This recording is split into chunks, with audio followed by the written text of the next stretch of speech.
Welcome back, brothers and sisters, to another journey into the heart of Norse mythology. Remember when we journeyed with Odin in our first section of Havamal titled Ancient Wisdom for Modern Wanderers and Guests, in which we learned how to be a good host and a gracious guest. Now we take you back to a grand feasting hall, but this time to witness a story of a guest who defies all Odin's teachings. Meet Loki, the infamous trickster god, charismatic, yet utterly contrary to Odin's wisdom. In this tale, he is not just a misunderstood anti-hero, but someone who embraces being, an asshole. This divine gathering will descend into chaos with Loki's cunning, his sharp words shaking the very earth beneath our feet. So, grab your mead and brace yourself, for in every taunt and insult Loki hurls, we learn more about the complex, flawed, and deeply human ethos of the ancient Norse culture, mirroring the very essence of Outtro. Ready to witness the ultimate guest from hell in action? Prepare yourself for a wild, riveting ride as we embark on the modern retelling of the Lokasenna. Lokasenna. The day Loki went too far. Ægir, also known as Gymir, threw a grand party for the gods. He had procured a large kettle and brewed a hefty batch of ale for this occasion. The attendees included the high god Odin and his wife, Frigg. Thor, however, was absent as he was on a trip to the east. Other noteworthy attendees were Sif, Thor's wife, Bragi and his wife Idun, Tyr, the one-handed god, Njorth and his wife Skadi, Freya, and Vithar, Odin's son. Loki, the trickster god, was present, as were Freya's servants Bygvir and Bela. A host of other gods and elves were also in attendance. Ægir's serving men, Fimafung and Eldir, kept the party lively. In lieu of traditional firelight, they used glittering gold for illumination. Even more impressive was the ale that seemed to serve itself. The atmosphere was peaceful. The guests were quite taken with the skill of Ægir's servants. But Loki, unable to bear the praise being lavished on the servants, lashed out and killed Fimafeng. The gods reacted by brandishing their shields and expressing their disapproval at Loki, chasing him out into the forest. Undeterred, the gods resumed their merriment. Upon his return, Loki encountered Eldir outside. Loki asked Eldir, "Tell me, Eldir, before I step inside, what are the gods discussing over their ale? What is the topic of conversation among these noble beings?" Eldir replied, "They are discussing their might and prowess in battle. Don't expect a warm welcome, Loki. No one here has kind words for you." Unfazed, Loki declared, "I am intent on entering Ægir's grand hall to witness this feast. I bring conflict and animosity for the gods and intend to poison their mead." Eldir warned him, "If you go inside with the intent of slandering and belittling the gods, be prepared to face the consequences." Loki replied, "Remember, Eldir, if we start trading barbs, I'll only grow stronger with each word. Be careful not to give me too much ammunition." With a defiant stride, Loki pushed open the doors to the grand hall, his entrance causing a ripple of surprise among the divine gathering. The echo of his steps against the stone floor hung in the air, slicing through the din of conversation and merriment like a dagger. As the gods turned their gazes towards him and realized who had intruded, a sudden hush descended upon the hall, the revelry giving way to a tense silence. Loki surveyed the silent crowd, a sly grin playing on his lips. His voice rang out, cutting through the tense silence that gripped the room. "I return from my weary travels, seeking refreshment. Surely the gods gathered here would not deny me a soothing drink of fine mead?" His words hung in the air, a challenge waiting to be met. The gods, however, remained silent, their eyes hard, and faces etched with expressions of disdain and disapproval. Unfazed, Loki pushed forward, a spark of mischief lighting up his eyes. "What's this? Why do you sit in silence, puffed up with arrogance, and offer no response? Either grant me a seat at your opulent feast, or find the courage to ask me to leave." Bragi, the god of eloquence and poetry, was the first to break the silence. His voice, usually used for sweet verse, now turned stern. "The gods do not just assign seats to anyone who demands it, Loki. We choose our companions carefully, and you don't meet the standards we've set for our divine gathering." Undeterred, Loki aimed his words at the highest of the gods present, Odin himself. "You seem to have forgotten our history, Odin. We once shared a solemn oath as blood brothers. You pledged never to enjoy ale unless we could both partake in the drink." The accusation hung heavy in the air, the reminder of an old promise impossible to deny. Odin, his face a mask of calm authority, acknowledged Loki's claim. "Vithar," he called out to his son, "make space for Loki at our table. We must respect our old oath and allow him to join our feast." He paused, a meaningful look in his eyes as he continued, "It's better to keep Loki where we can see him rather than let him spew his venomous words elsewhere, potentially causing greater disruption outside of Ægir's hall." Vaitha, obedient to his father Odin's command, rose from his seat and poured Loki a generous measure of ale. Before lifting the drink to his lips, however, Loki turned to the assembled gods and began to speak. "A toast to the gods and goddesses, to the holy assembly gathered here," he began, his eyes sparkling with malice. "To all except one, Bragi, the so-called poet, sitting there on the bench." Bragi, never one to shy away from confrontation, responded to Loki's taunt. "Loki, I would gladly give you a horse from my stable, a sword from my armory, and even one of my treasured rings. I'd prefer to keep the peace among us, rather than provoke the anger of the gods." Undeterred, Loki shot back with a sneer. "Your offers of horses and rings are as empty as your courage, Bragi. Among all the gods and elves assembled here, you are the least brave, always hiding from the heat of battle." Bragi's face hardened, and he retorted, "If we weren't here in Ægir's hall, Loki, I'd take your head in my hands as payment for your lies." Smirking, Loki replied, "You talk big while you're sitting comfortably on your bench, Bragi. If you truly feel anger, step outside and fight. No real hero would sit idly by throwing empty threats." Amidst this heated exchange, Ithun, Bragi's wife and the goddess of youth, intervened. With a soothing voice, she urged her husband to remain calm. "Bragi, remember that Loki was chosen by Odin as a blood brother. We shouldn't let spiteful words fly in Ægir's hall," she implored, trying to diffuse the escalating tension. A smirk adorned Loki's face as he pointed his accusatory finger at Ithun, the goddess of youth, his voice dripping with mockery. "Ithun, you're not as virtuous as you pretend. Of all women, you are indeed the most lured by desire. I recall how you didn't hesitate to throw your polished arms around the murderer of your own brother." Ithun, unmoved by his slander, offered a composed retort. "Loki, I refuse to engage in this bitter exchange of insults within Ægir's grand hall. My aim is simply to quell Bragi's brewing fury, which is unfortunately fueled by a potent mix of your spiteful words and the potent ale he's consumed." As the tension escalated, Gefjun, the goddess renowned for her wisdom, interjected. With a disapproving gaze upon both Loki and Ithun, she addressed them. "Why do you both persist in stirring this cauldron of hatred with your acerbic words? We're all well aware of Loki's infamous knack for cruel jests and his contempt for us gods." Loki, never one to back down, quickly redirected his vitriol towards Gefjun. "You should be silent, Gefjun. Who are you to stand on moral high ground? Haven't you stumbled into the pits of desire yourself? As I recall, you traded your dignity for a mere trinket, submitting yourself to a young lad for a glistening necklace." Odin, revered for his wisdom and leadership, decided to step in, hoping to quell the unfolding chaos. "Loki, your reckless words expose your lack of discernment. You would do well not to provoke Gefjun. She, like me, has insight into all fates and paths." Unyielding, Loki rounded on Odin. "You're one to lecture about fairness, Odin. Your judgment in battle matters has been questionable at best. You've often gifted the spoils of war to those undeserving, turning a blind eye to the truly deserving." In response, Odin's voice echoed throughout the hall, cold and stern. "Even if I've bestowed the battle's rewards upon the undeserving, at least I haven't fallen as low as you, Loki. You spent 8 harsh winters hidden beneath the earth, living as a milkmaid, even bearing children in that guise. It's difficult to conceive of a more unmanly act." Odin's words hung in the air, a chilling reminder of Loki's transgressions. Unleashing a chilling laughter, Loki turned back to Odin, his eyes glinting with malice. "And you, Odin, in your self-righteousness, have conveniently forgotten your own past. Do you remember your days on Samsey Island, practicing witchcraft, chanting spells, dressing like a common witch? I must say it's quite an unmanly display, isn't it?" Odin's steely gaze didn't waver, but he offered no retort. It was Frigg, the queen of the Æsir, who intervened. She rose, her regal presence silencing the tumultuous hall. Her voice was calm, but carried a subtle undercurrent of annoyance. "You two, cease this petty bickering," she commanded, "unearthing past misdeeds. And worse, flaunting them in public does not befit gods. Whatever transgressions were committed in bygone days should remain buried there. This gathering is no place for airing such grievances." But Loki, his thirst for chaos far from quenched, merely smirked at Frigg's appeal.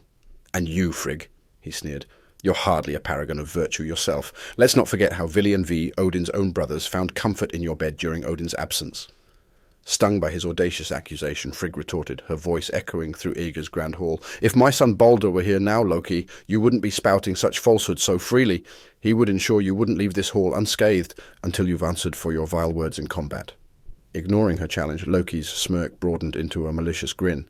"Would you prefer I share more distasteful truths, Frigg? It's thanks to my machinations, after all, that your precious Balder no longer graces these halls." The assembly erupted into murmurs at Loki's shocking admission.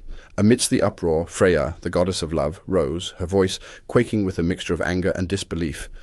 Loki, you've truly lost your mind. You dare to publicly confess such heinous crimes?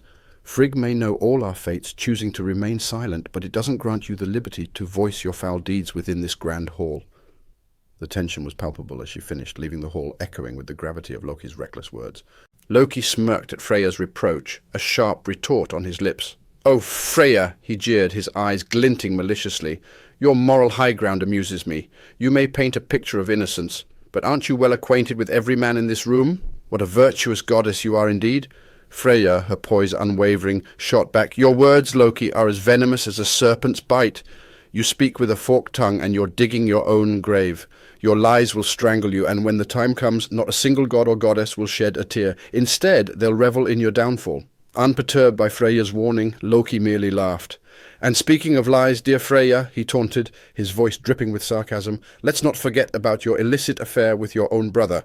How's that for a scandal?" Njorth, always the voice of reason among the gods, intervened, attempting to restore some semblance of order. "Enough, Loki," he admonished sternly.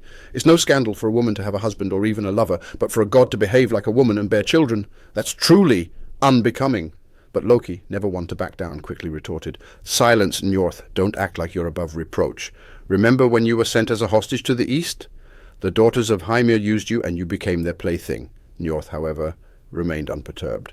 "Yes, I was a hostage," he conceded, "but that ordeal brought me a son, Freyr, beloved by all and esteemed as one of the greatest among us. Your attempts to tarnish my honor are futile, Loki." But Loki was relentless, throwing yet another damning accusation at Njorth. "Oh, so you're proud of your son, Njorth, a son born out of incest? What an admirable family you have." The tension was palpable, the atmosphere thick with anger and resentment. But amidst the escalating conflict, the brave Tyr stood up, his voice ringing out clear and strong. "Freyr is the bravest and noblest of us all," he proclaimed, defending his comrade. "He does not harm innocent women or men, and he helps free those unjustly bound. His honour is untarnished, and he stands tall amidst the gods, unlike some." Loki's malevolent laughter filled the hall as he turned his attention to Tyr. "Oh, Tyr," he mocked, "you've never been good at mending fences, have you? Especially considering how you lost your right hand to the monstrous Fenrir." Tyr, however, was not daunted by Loki's cruel words. "I may have lost my hand," he replied, his voice resonating with determination. "But you, Loki, you have lost far more. You've allied yourself with the wolf, and both of you will meet your end when the gods decide it's time." Loki sneered at Tyr's retort, ready to deliver another barbed insult. "Oh, Tyr," he gloated, "you are hardly in a position to judge. After all, wasn't your wife seduced by me? You received no compensation for that particular indiscretion, did you?" Freyr, witnessing the escalating conflict, spoke up, his voice a stark contrast to Loki's taunting tone. "Loki," he warned, "the wolf will remain by the river until the gods decide its fate. You too will meet your end if you do not control your destructive tongue." Unfazed by Freyr's warning, Loki continued his barrage of accusations. "Freyr, you sold your precious sword for the love of Gymir's daughter," he taunted. "When the sons of Muspel ride through Mirkwood, you'll be defenseless." The tension was high, the atmosphere heavy with anticipation.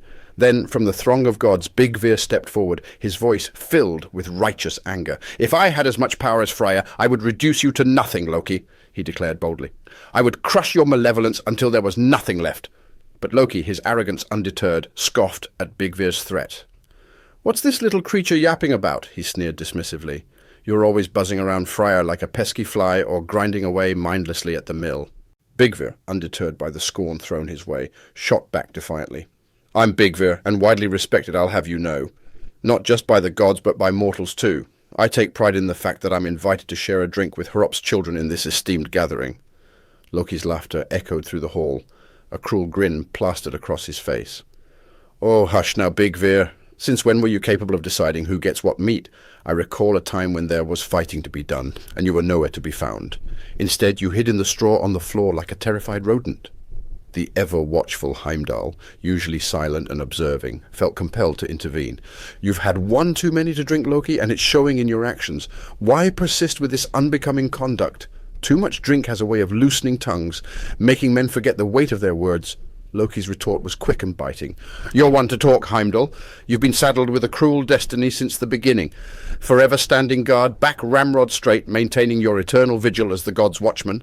Skarði, the formidable giantess of the mountains, known for her fierce courage, was losing patience with Loki's insolence. "Your impudence is wearing thin, Loki," she warned, her voice as cold and biting as the mountain winds. "Your unchecked tongue will lead you to your doom. The gods won't hesitate to bind you to the rocks with the entrails of your own frost-cold son." Loki was unmoved by Skadi's threat, a sneer spreading across his face. "Even if the gods chain me to the rocks with my son's entrails, remember this, Skadi, I was the first and last one standing in the deadly battle where we caught Thjazi." Skadi was unfazed by Loki's retort, her icy gaze fixed on him. "Whether you were first or last in the fight where Thjazi fell matters not. From my mountain home I'll send a chilling wind your way, that's a promise." With a dangerous glint in his eye, Loki responded, "It's interesting, Skadi, how your words turned softer when you invited me to your bed. But if we're airing old dirty laundry, let's not conveniently leave out that particular event." Sif, the golden-haired wife of Thor, gracefully made her way through the bickering crowd. With a crystal cup filled with sweet mead in her hands, she approached Loki, her voice sincere as she said, "Cheers to you, Loki. Please accept this cup of our finest mead. As far as I'm concerned, you've never wronged me personally." Loki accepted the offered cup, drinking deeply before addressing Sif with a mischievous smile. "If you were truly innocent, Sif, you wouldn't avoid the company of men so assiduously. But as it stands, I know of a certain someone who managed to woo you right out of Hlorrithi's arms." Suddenly, Bela, the wife of Bigvir, chimed in with an ominous declaration. "The mountains tremble. Hlorrithi himself is on his way home. He will silence the foul-mouthed slanderer who's been disrespecting gods and mortals alike." Loki turned his attention to Bela with a sneer. "Silence, Bela. You are no less guilty being Bigvir's wife. You've brought more shame to the gods than anyone else. You are tainted with filth, through and through." Just as Loki finished his retort, Thor, the thunder god himself, entered the hall. With an aura of raw power and fury around him, he thundered, "Enough, Loki! Hold your deceitful tongue, or else face the wrath of my mighty hammer. I swear I'll sever your head from your shoulders, ending your troublesome existence." Loki looked at Thor, unimpressed. "Ah, so Earth's son has finally graced us with his presence. Why so boisterous, Thor? I wonder if you'll show the same ferocity when you face the wolf that's destined to swallow our All-Father." Undeterred, Thor raised his voice again. "Shut up, Loki, or my hammer will make you. I'll throw you so far east, no one will ever lay eyes on you again." With a smirk, Loki retorted, "Oh, speaking of the east, remember that time you hid in a glove, out of fear, completely forgetting you were Thor?" Thor's patience was wearing thin. "Last warning, Loki, stop your lies, or I'll smash you with Mjolnir, the same hammer that felled Hrungnir. I swear I'll shatter every bone in your body." "Despite your relentless threats, Thor, I can assure you, I've still got plenty of life in me," he taunted, a sly grin tugging at the corners of his mouth. Loki couldn't help but dredge up the memory of a past humiliation suffered by the mighty Thor. He mocked Thor about the time he'd starved, rendered helpless by his inability to open the straps of the giant Skrymir's wallet. "Not quite the heroic act you'd expect from a mighty god," Loki sneered, his laughter echoing through the hall, a cruel reminder of Thor's past failure. In response, Thor's eyes blazed with a fury so intense it could have matched the wrath of a furious storm as he repeated his threats in desperation. "Loki, your incessant babbling must cease!" Thor's voice thundered throughout the grand hall, his command bouncing off the walls but failing to silence the audacious trickster. "If you don't hold your tongue, my mighty hammer Mjolnir will do it for you. The hammer that brought about Hrungnir's demise won't hesitate to ensure you meet a similar fate." However, Loki remained unfazed by Thor's threatening stance. His lips curled into his signature smirk as he retorted, "I've spoken the words that have been buzzing in my mind, shared them with the gods, their offspring, and now with you, Thor. It's not out of fear that I step away, but out of recognition of your prowess in battle." Without missing a beat, Loki shifted his focus to Ægir, the generous host of the grand feast. "Your hospitality has been bountiful, Ægir, providing us with endless ale and a vast array of foods. However, I foresee that your days of playing the gracious host are numbered. I predict a future where your precious world will be devoured by relentless, insatiable flames, reducing all that you cherish to nothing more than ashes and remnants." His chilling prophecy still lingering in the air, Loki vanished from sight. Employing his power of transformation, he morphed into a salmon, seeking refuge in the tumultuous waters of Franang's waterfall. Despite the cunning nature of his escape, his freedom was short-lived. The gods, relentless in their pursuit, tracked him down, capturing him in his aquatic hideout. What awaited Loki was a punishment of unimaginable cruelty. The gods bound him with the entrails of his own son Vali. They transformed his other son Nafi into a wild, uncontrollable wolf, adding another layer of torment to Loki's punishment. Skarði, the formidable giantess, sought her own brand of retribution. She suspended a venomous serpent above Loki's face. The creature dripped its lethal venom continuously, adding to Loki's torment. Sigyn, Loki's devoted wife, stood by him, offering him the only solace he received. She held a shell beneath the dripping venom, catching the droplets before they could add to Loki's suffering. However, the shell would eventually fill, and she would have to leave her husband's side to dispose of it. In her absence, the venom would fall onto Loki, inducing agonizing pain that forced him to writhe. His convulsions were so intense that they caused the earth to tremble. According to ancient beliefs, these tremors were the origins of earthquakes. They claimed that these shakes were nothing more than the echoes of Loki's perpetual torment, a chilling testament to the trickster god's ultimate downfall. And so concludes our tale, a modern echo of the ancient Lokasenna. A feast turned into a battlefield of words, a trickster's dance through the minefield of truth, a divine drama that shook the very earth itself. This tale, spun from the threads of time, finds its home here amidst the stars of this digital universe. If you were captivated by the provoking charm of Loki, shook with the wrath of Thor, or found solace in the wisdom of the gods, consider guiding others here to our gathering under the stars. Follow the constellations. Let the celestial play button guide your way back to our saga. Or better yet, let the cosmic winds whisper to you when a new tale is woven, a new story ready to be told. Our tale may have ended for today, but countless more await their turn to be told, to resonate through the chambers of time and reach your eager ears. Until then, keep the fires of curiosity burning bright.